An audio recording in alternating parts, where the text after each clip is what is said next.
देश की बात मत करो आप। नहीं, बात तो पार्टी, तो सभी पार्टियां एकत्रित है ना। क्या कहना चाहेंगे? नहीं, ये जानकारी बिहार क्या? नमस्कार साथियों, आप देख रहे हैं बुंदेलखंड बुलेटिन। मैं हूं विनय नगाइच। आप जैसे कि देखा है कि लगातार भारत की विपक्षी पार्टियां सभी गठबंधन कर भारतीय जनता पार्टी के खिलाफ चुनाव लड़ने के लिए तैयार बैठी हैं और जगह जगह जाकर वो मीटिंग भी कर रही हैं, किस तरीके से योजना बनानी है और किस तरह से चुनाव लड़ना है। हाल ही में उत्तर प्रदेश में घोसी उपचुनाव हुए थे। इसमें समाजवादी पार्टी की जीत हासिल की है, जिसको लेकर झांसी के इलाही चौराहे पर समाजवादी पार्टी के कार्यकर्ता व नेता वहां पर खुशियां मनाते नज़र आए। हाल ही में जहां से हमने उनसे एक सवाल पूछा कि जो भारत की सभी विपक्षी पार्टियां 2024 के चुनाव को लेकर एकत्र हैं और भारतीय जनता पार्टी के खिलाफ चुनाव लड़ने के लिए तैयार हैं, ऐसे में उनका क्या कहना है। सबसे पहले हम सुनाते हैं जिला अध्यक्ष की जवानी कि वो क्या कह रहे हैं।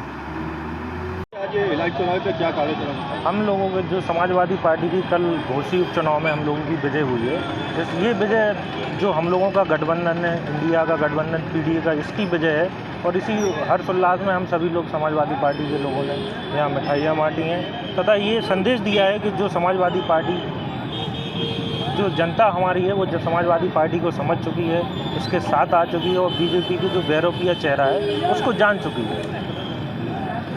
आने वाले समय में लोकसभा के चुनाव आ रहे हैं, इसके क्या करेंगे? लोकसभा चुनाव में हम लोगों ने बूथ कमेटियों के द्वारा पूरी तैयारी कर ली है और हम लोगों का काम चल रहा है। साथ ही साथ हम लोगों के यहाँ प्रशिक्षण शिविर भी लगने जा रहे हैं और इसमें जो हमारे राष्ट्रीय नेतृत्व, शीर्ष नेतृत्व का जो निर्णय होगा, जिस हिसाब से जो इंडिया का गठबंधन हो रहा है, उस हिसाब से जैसा भी निर्णय होगा, हम सभी लोग पूरी मजबूती से चुनाव की तैयारी में जुटे हैं। भारत की जो सभी पार्टियां हैं एकत्र हो गई हैं जी, उसके बारे में क्या कहेंगे आप? ये बहुत खुशी की बात है कि सभी लोग, जो बीजेपी है, ये भ्रष्टाचार और आप देख रहे हैं तमाम तरह के, आप झांसी में ही ले लो तो आज तक ज़मीन पर एक भी काम नहीं किया है, 6 साल होने जा रहे हैं। तो ये सब गुमराह करके, जनता को गुमराह करके और जनता को लूटने का काम कर रहे हैं। इन लोगों की इस बार निश्चित ही हार होनी है, इसलिए ये संदेश अच्छा ही है। आपको ऐसा क्यों लगता है कि जनता आने वाला जो लोकसभा चुनाव है उसमें जनता आपकी पार्टी चुनेगी?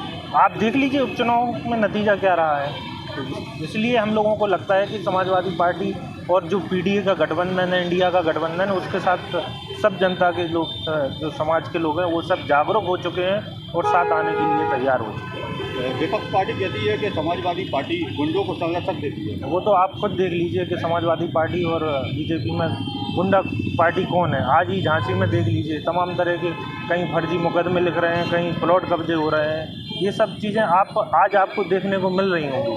समाजवादी पार्टी को तो ये बीजेपी ने प्रोपोगेंडा बनाया है और झूठा बदनाम किया है। समाजवादी पार्टी में जो काम झांसी में हुए शायद ही किसी पार्टी ने किए हों। मेरा मानना है कि झांसी में आज 6 साल होने जा रहे हैं, बीजेपी का एक काम धरातल पे नहीं है।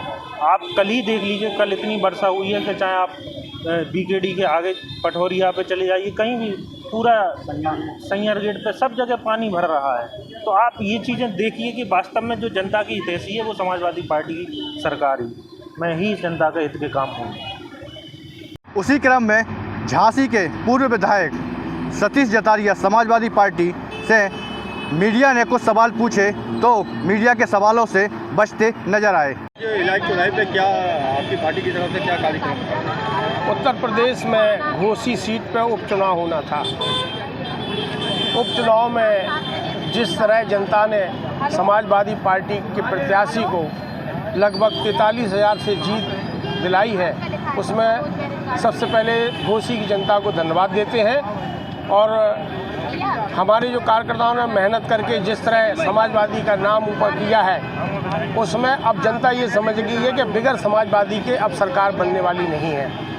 आज पूरे उत्तर प्रदेश में वातावरण जो है बहुत भयभीत हो चुका है। लोग परेशान हैं, बेरोजगारी से परेशान हैं लोग इनके जुल्मेबाजी से परेशान है। हिंदू मुस्लिम करते हैं, मंदिर मस्जिद करते हैं, विकास का शून्य है काम इनका।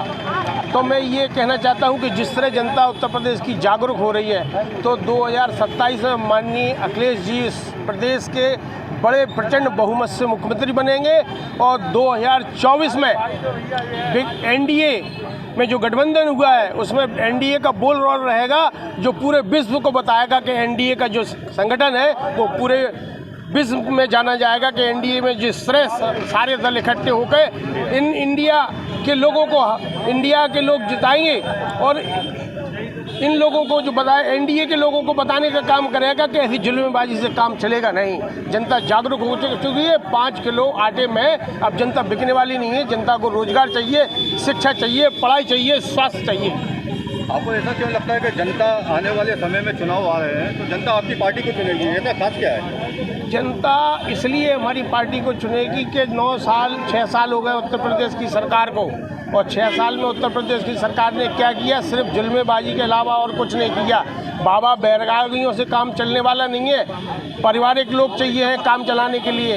इस प्रदेश को, देश को चलाने के लिए, इस देश को चलाने के लिए लोग चाहिए जो विकास करें हिंदुस्तान का। विधायक जी, मैं एक बात पूछना चाहता हूँ। अभी सभी पार्टियां एकत्र हैं भाजपा के विरोध में। अभी हाल ही में नीतीश सरकार बिहार ने एक नोटिस जारी किया है कि जो हिंदू त्योहारों पर जो छुट्टियां हैं वो कम कर दी गई हैं और मुस्लिम त्योहारों पर छुट्टियां बराबर है। ऐसा क्यों? देखो, ये जो हमारे बड़े नेता हैं, ये क्वेश्चन उनका है यार। आप तो मुझसे इधर लोकल की बात करो, प्रदेश की बात करो, देश की बात मत करो आप। नहीं, बात तो पार्टी, तो सभी पार्टियां एकत्र हैं ना। क्या कहना चाहेंगे? नहीं, ये जानकारी बिहार क्या? अब देखने वाली बात ये होगी कि 2024 के जो चुनाव आने वाला है इसमें भारत की सारी विपक्षी पार्टियां एकत्र हैं। वो एक तरफ से चुनाव लड़ेंगी और भारतीय जनता पार्टी एक तरफ है। अब देखना है कि भारत की जितनी भी पार्टियां हैं 2024 में क्या करती हैं और क्या किन रणनीतियों के अनुसार चुनाव लड़ेंगी और भारतीय जनता पार्टी को कैसे मात देगी। अब आने वाला वक्त बताएगा कि 2024 में कौन किसके ऊपर भारी है।